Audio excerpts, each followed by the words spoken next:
Hello everyone, আসসালামু আলাইকুম। আজকে আমি গ্রামে গিয়েছিলাম। গ্রাম থেকে কি কি নিয়ে আসছি, কি কি শাকসবজি নিয়ে আসছি আপনাদের সাথে সেইটাই শেয়ার করব। তো চলেন দেখা যাক কি কি নিয়ে আসছি গ্রাম থেকে।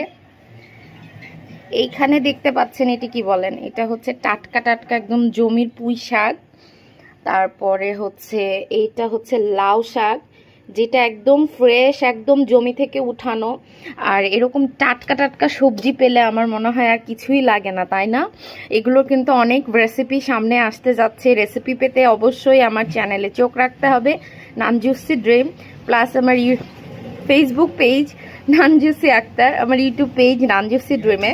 এই যে দেখছেন লাউয়ের ডাটা সহ একদম লাউ শাক ডোকা সহ নিয়ে আসছি। এত সুন্দর আর এত ফ্রেশ, মানে দেখে একদম খেতে ইচ্ছা করবে। আর এইখানে কি নিয়ে আসছি দেখেন, এইটা হচ্ছে আমাদের জমির পটল, একদম ফ্রেশ পটল বলা যায়।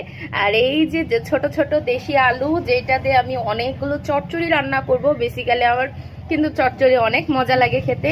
আর এই যে দেখতে পাচ্ছেন একদম ফ্রেশ ফ্রেশ শাকসবজি।